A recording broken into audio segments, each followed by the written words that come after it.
Graça e paz, meus irmãos. Bom dia, bom domingo para vocês. Temos um tempo aí para compartilharmos a palavra de Deus. Como você pode perceber, nós estamos no nosso culto online. Temos passado avisos nessa semana de que o nosso culto presencial seria parado pelo menos por esse final de semana para nós ficarmos atentos a todas as pessoas que poderiam ou podem ter sido afetadas nesse sentido. Melhoras para a Aline, do Paulo, e também para o Paulo, que Deus continue sempre guardando, cuidando de vocês. E eu queria pedir para a igreja estar orando também pela recuperação do Josué Juan. Ele se submete a uma cirurgia para lidar com o problema de na vesícula biliar, tá? Ele precisa fazer uma cirurgia e nós queremos estar orando também por ele e pela família para que Deus continue guardando, abençoando a vida dele e da esposa dos meninos. Eu queria compartilhar com vocês, continuar sempre com a nossa exposição. Hoje é a 10ª lição e nós estamos terminando, Deus mediante, o capítulo 1 do livro da carta do apóstolo Paulo aos Colossenses. E Paulo já vem falando muito sobre primeiro nós vimos a apresentação da carta, né? A saudação para a igreja, o respeito que o apóstolo Paulo tinha para com os colossos, como eles já tinham ouvido falar sobre o comportamento e a boa vontade que eles tinham, mas que eles estavam se deixando levar também por alguns ensinos que nada conveniam ou convinha para a igreja naquela época.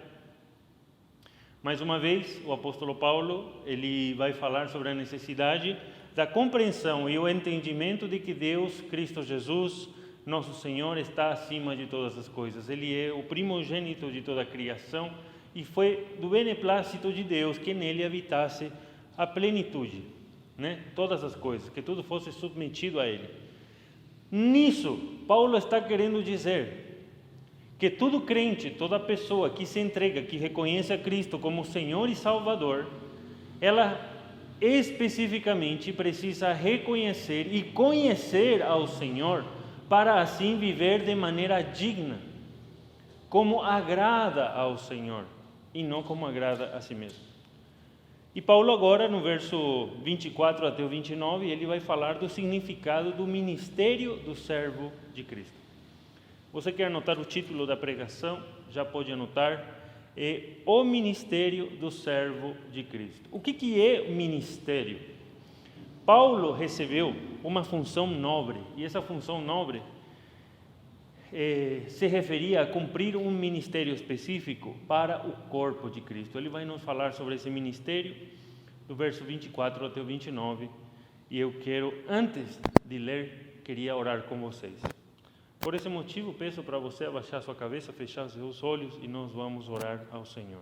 Amado Deus e Pai, nós te louvamos e te agradecemos por mais esse momento que podemos abrir a Tua Palavra de forma livre, nos reunirmos, ainda que de forma virtual, online, pedindo, Senhor, sabedoria nesse momento que vamos a compartilhar a Tua Palavra. Eu peço que o coração dos irmãos esteja totalmente disposto a aprender e a compreender a Tua vontade para a nossa vida. Assim como era do desejo do apóstolo Paulo explicar a necessidade da compreensão do ministério que um cristão tem, um servo de Cristo tem, que nós também possamos compreender qual é o nosso papel como ministros, representantes de algo maior que é o Senhor. Submetemos, Senhor, todo o nosso pensamento, nosso coração, nossas vontades, debaixo da Tua mão, debaixo da Tua vontade, para que o Senhor faça o que o Senhor achar melhor de nós. Nós oramos assim, no nome santo de Jesus. Amém e amém. Vamos ler Colossenses, capítulo 1, verso 24 até o 29, diz o seguinte: o apóstolo Paulo diz: agora eu me alegro em meus sofrimentos por vocês, e completo no meu corpo o que resta das aflições de Cristo, em favor do seu corpo, que é a igreja. Dela, me tornei ministro de acordo com a responsabilidade por Deus a mim atribuída. Do que? De apresentar-lhes plenamente a palavra de Deus. Deus deu um papel a Paulo que era de ministrar a palavra de Deus para a igreja. E ministrar também, junto com isso, verso 26, o mistério que esteve oculto durante épocas e gerações, mas que agora foi manifestado a vocês, aos seus santos. A eles quis dar Deus a conhecer entre os gentios a gloriosa riqueza deste mistério que é Cristo em vocês, a esperança da glória. Verso 28, ele diz: nós o proclamamos, advertindo e ensinando a cada um com toda sabedoria, para que apresentemos todo homem perfeito em Cristo. Para isso, para apresentar todo homem perfeito em Cristo, eu me esforço lutando conforme a sua força, que atua poderosamente em mim. Pessoal, como eu dizia no começo, Paulo recebeu uma função única no corpo de Cristo. E essa função única era de ministrar o Evangelho para os gentios.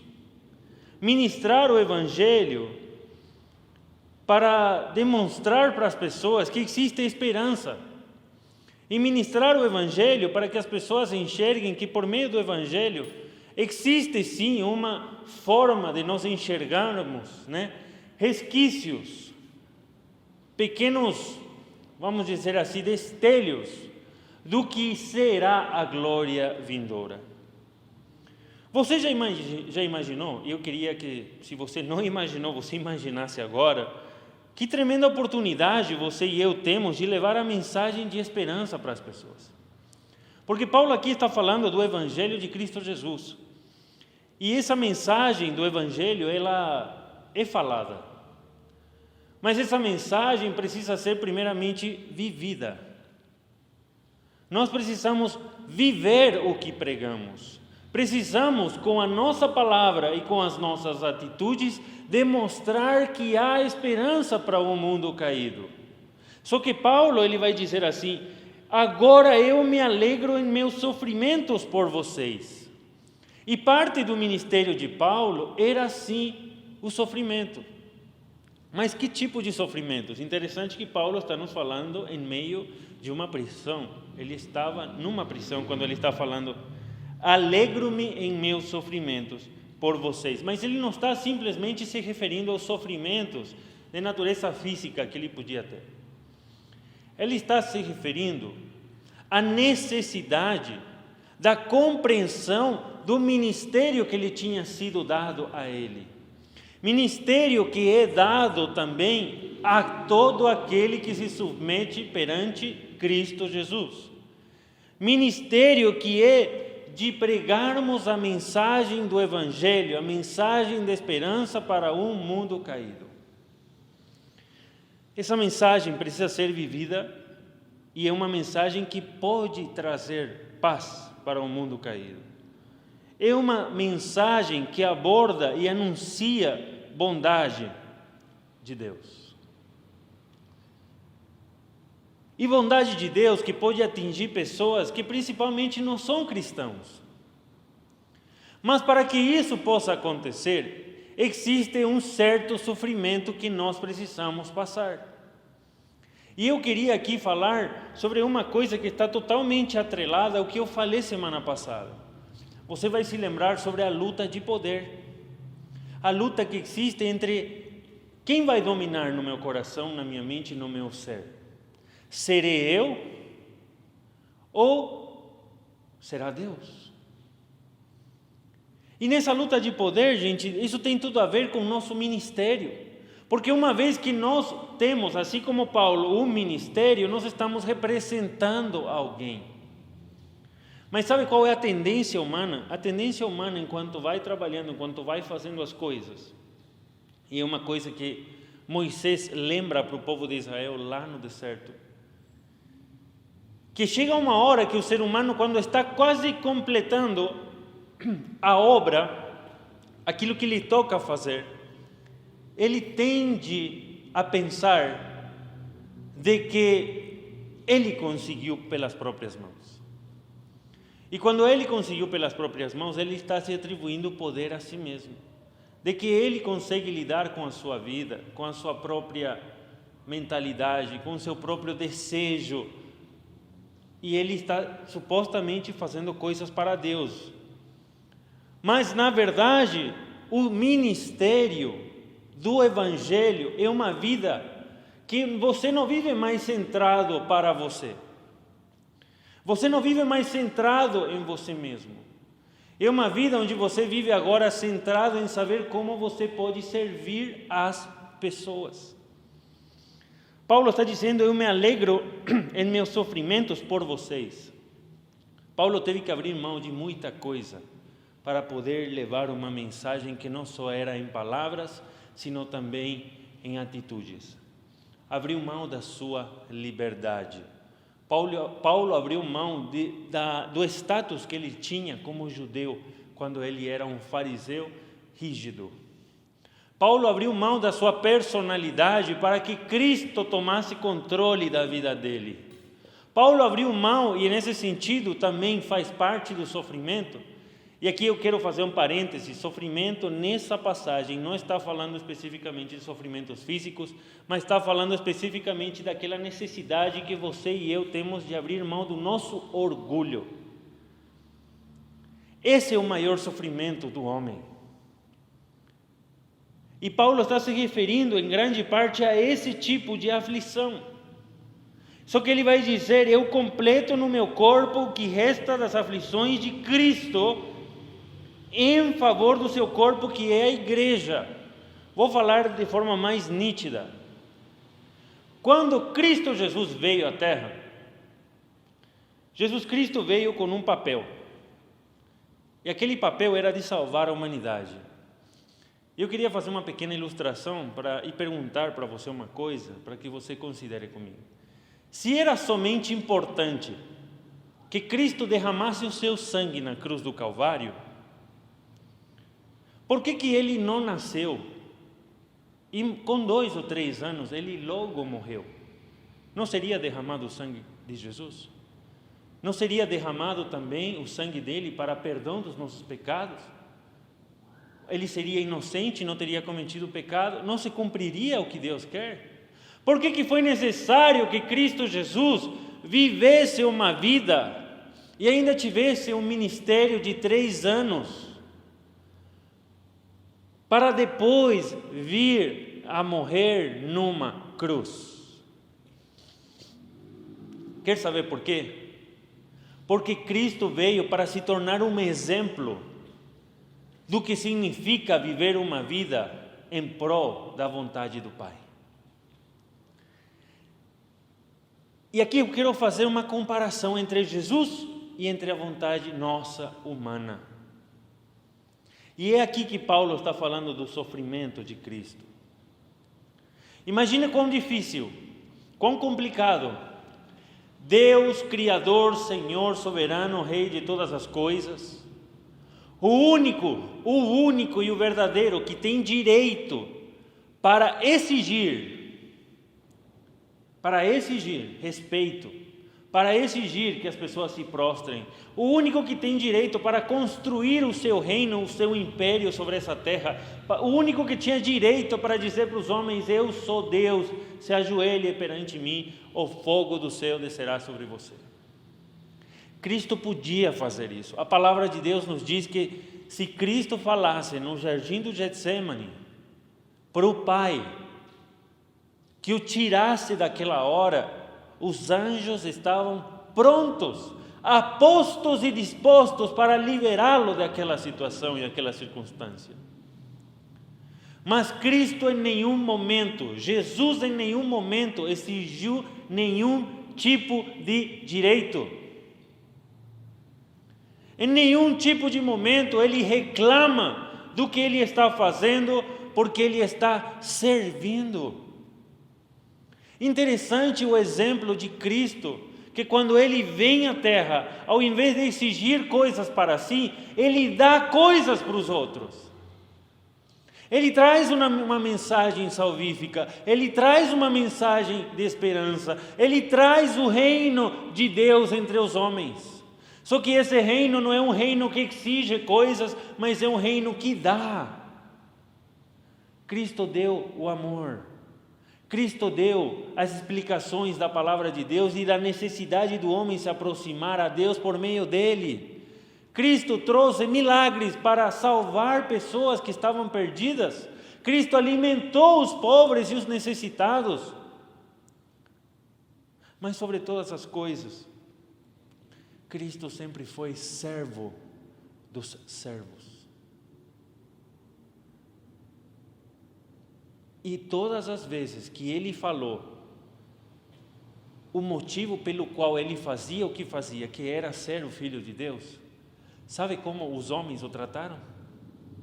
Cuspiram nele, bateram nele, negaram ele, abandonaram ele. Alguém se lavou as mãos quando viu ele? Porque não quis nada a ver com a inocência dele. Isso não é sofrimento? De fato, viver uma vida em prol da vontade do Pai vai nos gerar sofrimento, vai nos gerar rejeição de parte dos homens. Se você mostra justiça, se você mostra amor, se você mostra misericórdia, se você mostra graça, se você perdoa, se você serve aos outros, você vai ser visto muitas vezes como um bobão, como alguém que só dá para os outros tudo que eles precisam, como alguém que só cede e nunca exige, como alguém que só se presta para ser usado pelos outros. Mas Cristo não fez isso. E Ele fez por amor. Interessante que muitas vezes, em comparação com Jesus, nós, que somos um quititinho de nada, queremos exigir direitos, queremos construir um reino, queremos que os outros se dobrem, se ajoelhem, e não queremos participar, como diz Paulo, das aflições de Cristo. Interessante que Paulo vai dizer: eu completo no meu corpo o que resta das aflições de Cristo, não para mim. Veja, ele vive em prol de quem? Do corpo de Cristo, que é a igreja. Interessante, dela me tornei ministro de acordo com a responsabilidade por Deus a mim atribuída, que é o que? Apresentar para a igreja a palavra de Deus. Pessoal, se o pastor vem e te disse que você é orgulhoso e que você precisa abrir mão do seu orgulho, se o pastor vem e disse para você: meu irmão, minha irmã, você é fofoqueira, você precisa tomar cuidado com a sua fofoca. Se o pastor vem e te disse: meu irmão, minha irmã, você está mentindo. Se o pastor vem e te diz que você desconsidera muito a palavra de Deus, que você quer fazer o que está no seu coração. Se o pastor vem e te diz que você se deixa levar muito pelo seu desejo egoísta. Se o pastor vem e te diz que você lida com pecados e que para você ter reconciliação com seus pecados, você precisa passar por Cristo e abandonar esses pecados, você acha que você vai olhar o pastor com estrelinhas? Com coraçãozinho? Claro que não! Você vai olhar o pastor com dor, com tristeza e muitas vezes com raiva, porque ninguém gosta de ouvir que é um pecador. E desde o nosso ponto de vista, a gente sempre acha que nós estamos certos. Porém, você e eu somos chamados a vivermos em prol de outros. E isso envolve o nosso caráter. Interessante que o mandamento de Deus para nós é: amarás o Senhor teu Deus acima de todas as coisas, e o teu próximo como a ti mesmo. Nós estamos num terceiro lugar, mas todo mundo quer estar no primeiro lugar. Gente, existe um mistério, isso diz o verso 26, e esse mistério esteve oculto durante épocas e gerações, mas que agora foi manifestado a seus santos. Verso 27, vamos ler, diz assim: a ele, diz a Cristo, quis Deus dar a conhecer entre os gentios a gloriosa riqueza deste mistério que é Cristo em vocês, a esperança da glória. Existe um mistério, e esse mistério estava guardado, tá? Era um segredo que estava guardado em todo o Antigo Testamento, de que Deus viria habitar nos homens, para por meio deles mostrar glória e esperança de vida. Porque você vai se lembrar que Romanos capítulo 3, 23 diz: todos pecaram e estão vanidos, destituídos, longe da presença de Deus. Mas havia um mistério. E esse mistério estava guardado. E sabe qual era o mistério? O mistério era que Cristo viria ao mundo, sacrificaria sua própria vida para nos dar a todo aquele que nele crê a entrada perante o Pai, para que Ele venha habitar em nós e seja o nosso Deus, quem controla o meu ser, a minha mente, as minhas atitudes, minhas palavras, meus pensamentos, minhas metas, meus alvos e tudo o que faço. Interessante que Paulo diz que Deus também quis dar a conhecer aos gentios, que no Antigo Testamento era um povo que estava longe das promessas de Deus. E a ele diz assim: a gloriosa riqueza deste mistério que é Cristo em vocês. Vou me remeter de novo ao nosso ministério. Uma vez que Cristo vem habitar em mim, uma vez que Cristo vem habitar em você, você não pode mais dizer: eu sou assim, assim seguirei, nunca mudarei. Porque Cristo veio mudar a nossa vida. Cristo veio mudar quem se assenta no trono do nosso coração e da nossa mente. Cristo veio a mudar agora o desejo de eu ser servido, e Cristo veio a trazer a vontade de Deus, que é que nós sirvamos as pessoas. E servir as pessoas, gente, é nós vivermos como Cristo viveu. É se interessar em como eu posso fazer e trazer o meu irmão mais perto de Deus. Como eu posso trazer o meu irmão com as minhas atitudes, para que ele enxergue que há esperança no mundo onde todo mundo mente, onde todo mundo fofoca, onde todo mundo é falso, onde todo mundo é idólatra, onde todo mundo é louco, correndo atrás dos seus próprios desejos e vontades, onde todo mundo é impulsivo. Que as pessoas, ao olharem para você e para mim, pequenos cristãos, pequenos cristos, eles enxerguem de que há esperança para um mundo caído. Há esperança de uma família que tem paz em casa. Há esperança de um pai e uma mãe que amam o seu filho e que o corrigem e ensinam a mensagem da palavra de Deus. Há esperança para um filho quando vê o pai e a mãe que, quando brigam, eles discutem, eles têm conflitos, mas enxergam o conflito como oportunidade de acrescentar intimidade no seu relacionamento. Há esperança para uma mulher que foi muitas vezes judiada em vários relacionamentos, e ela vem para a igreja em algum momento e enxerga que tem um homem fiel, que a respeita, que a trata com cuidado, que a ama, não pelo que ela veste, mas por quem ela é. Há esperança para um homem que muitas vezes esteve dentro da pornografia, vivendo conforme os seus próprios desejos, satisfazendo as suas próprias vontades, correndo atrás do que ele ama, do que ele quer, e chega na igreja e enxerga de que há perdão, de que ele precisa mudar, de que tem pessoas, homens e mulheres, que lutam com a mesma coisa, mas que já passaram por esse conflito, já foram perdoados e estão sendo encorajados a viver uma vida conforme a vontade de Deus. Uma vida que agrada ao Senhor e não mais agrada a si mesmo. O nosso ministério não é simplesmente pregar a bondade e o amor de Deus, mas é o nosso ministério de viver o Evangelho de Cristo. Veja o que diz: é uma gloriosa riqueza desse mistério que é Cristo em vocês. Quantas pessoas, ao olharem para você, poderiam dizer: olha, alguém parecido com Cristo. Olha, um homem fiel.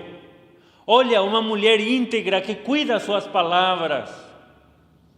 Olha, um jovem que não é mentiroso. Olha, um jovem que, ainda que possa invejar, ele compreende que Deus tem coisa maior para ele e ele espera, paciente.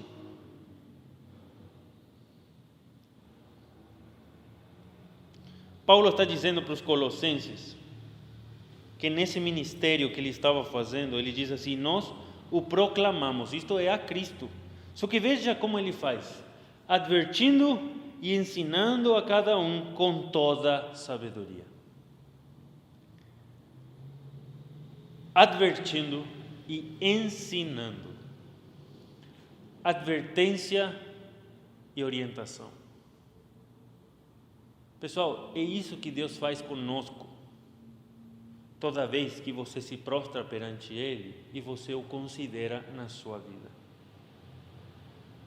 Deus te adverte que se você continua essa vida achando que você é o governador, o dono, o senhor de tudo que você é, tudo que você quer, tudo que você almeja, o Senhor te adverte que longe dele nada você pode fazer, nada vai te satisfazer, nada vai encher, nada vai preencher a sua vida.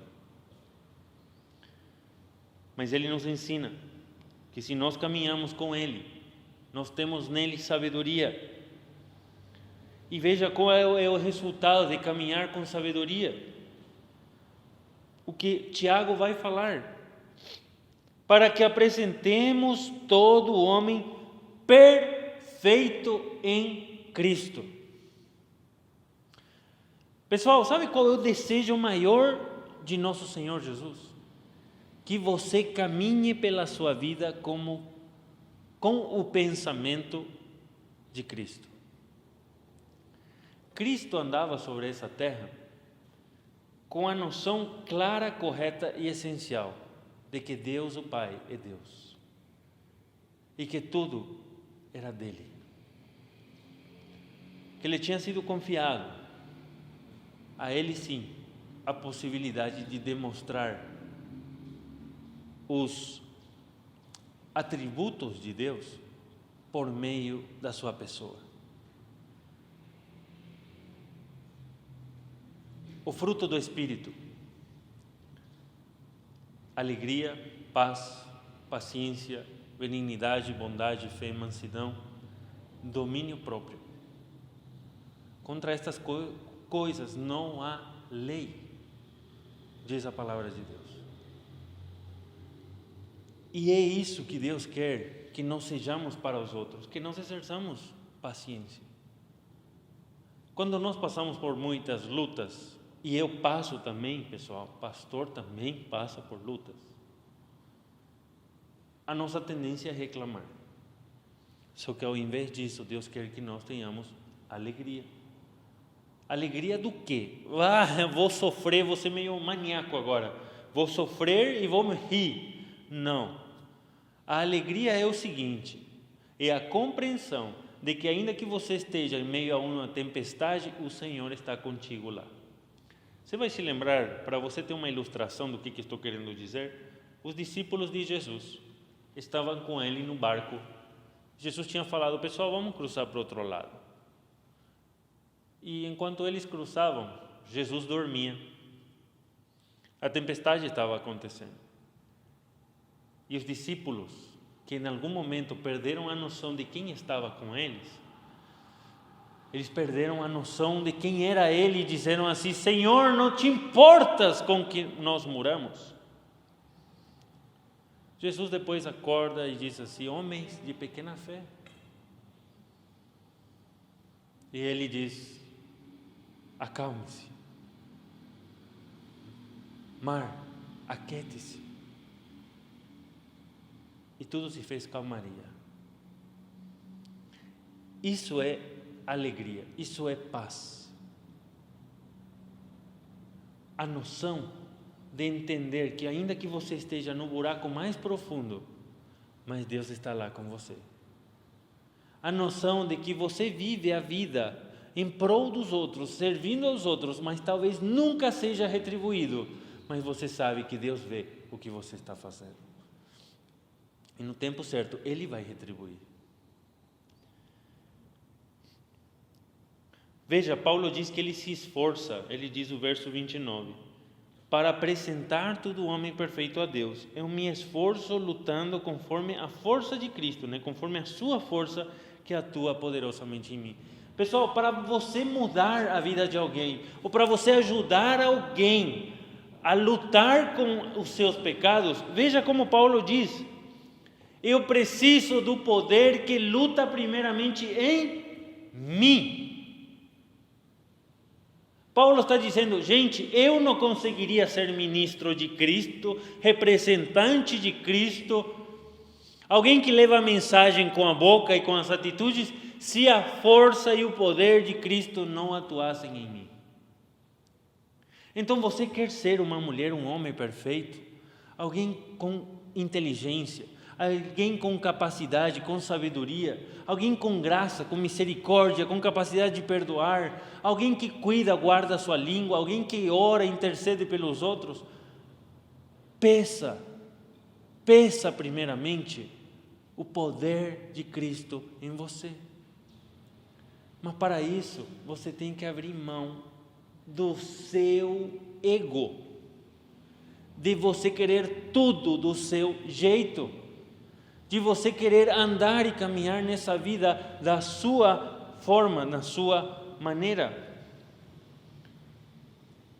se tornando servo dos servos.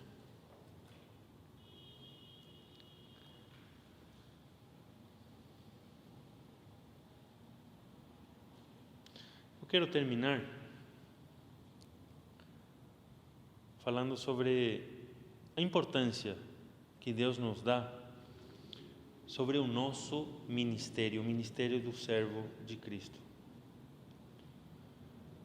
Paulo, ele dedicou seu tempo para ministrar a indivíduos. Observe a palavra, a repetição, todo homem, em Colossenses 1:28, vai repetir de novo, 1:28, apresentar todo homem perfeito em Cristo. Para você começar a mudar a vida de uma igreja, Paulo vai dizer, lá em cima vai falar que ele trabalha em favor do corpo, que é a igreja. Só que para apresentar a igreja perante Deus, sem pecado, sem mácula, Paulo não vai se focar num grupo grande de gentes, ele vai se focar em todo homem, todo indivíduo. Então a mudança na vida de uma igreja não está na mudança de um pastor, não está na mudança da administração, na mudança da liderança. A mudança para uma igreja, a mudança do ministério de uma igreja, do dever de uma igreja, começa no coração de cada servo de Cristo. Isto quer dizer no coração de todo homem, no coração de toda mulher, no coração de todo jovem, adolescente, todo indivíduo. Qual mudança, pastor? A mudança de mente, de que já não sou eu quem vive, mas agora vive Cristo em mim. E o viver que vivo na carne, o vivo para Deus e para os outros. Essa vai ser a filosofia que Paulo vai trabalhar de forma prática, porque tinha vários problemas acontecendo na igreja de Colossos. É nesse texto, é nessa carta que Paulo vai falar aquela famosa frase: vocês pais, não irritem aos seus filhos, e vocês filhos, respeitem os seus pais. É porque havia problemas de relacionamento muito grande dentro dessa igreja, como pode haver na nossa, e com certeza há. Mas o que a gente gosta de fazer? Gosta de ficar cada um no seu cantinho, Não, eu não vou resolver essa questão com fulano aqui, porque se eu mexo com ele vai dar treta. E eu não quero perder a treta, então eu também vou partir para cima. E gente, no relacionamento cristão, no relacionamento de igreja, no relacionamento de vida cristã, alguém tem que humilhar-se. Alguém tem que ser servo para que a mudança aconteça. Por que não todos nós nos tornarmos ministros do Senhor Jesus? Por que não todos nós sermos servos para fazermos o bem para o nosso irmão? Abaixe sua cabeça, feche seus olhos, vamos orar. Amado Deus e Pai, eu te louvo, te agradeço mais uma vez por essa oportunidade de ministrarmos a Tua Palavra. Gostaria, Pai, que fique muito claro no coração de cada irmão que está nos assistindo, de que a palavra ministério não é o que o pastor faz na igreja toda semana, todo domingo. Ministério, Senhor, não é você se levantar e dar aula para as crianças. Ministério não é, Senhor, vir aqui atrás, tocar no louvor. Essas são atividades muito boas, louváveis, e nós te agradecemos por elas. Mas o nosso ministério, Pai, é viver a nossa vida para demonstrar Cristo em cada lugar que nós estamos. No nosso relacionamento com marido, com esposa, pai com filho, filho com pai, filho com avó, filho com a tia. Pai, obrigado por cada irmão que trabalha aqui na igreja, que se desdobra e de fato faz funcionar a nossa igreja enquanto à programação. Porque sem eles, Pai, nós não teríamos ferramentas para atingir o coração das pessoas. Mas esse coração que é atingido precisa sair e fazer outro ministério, que é o ministério da representatividade fora da igreja. É isso que muda vidas, é isso que traz esperança. E como Paulo diz, isso traz sofrimento, porque teremos que lidar primeiramente com o nosso orgulho. Mas nós te pedimos perdão pelos nossos pecados e nessa manhã nos dobramos perante o Senhor, para que o Senhor tome conta do nosso ser, do nosso coração e nos instrua nessa vida de igreja que precisamos ter. Guarda, Senhor, os nossos irmãos, nos guarda nessa semana. Cuida, Senhor, da Aline, do Paulo, cuida do Paulinho, cuida daquelas pessoas que também, Senhor, porventura, poderiam de alguma maneira ou não ter sido contaminadas. Mas coloca a Tua mão sobre a nossa igreja, nos guarda, nos protege,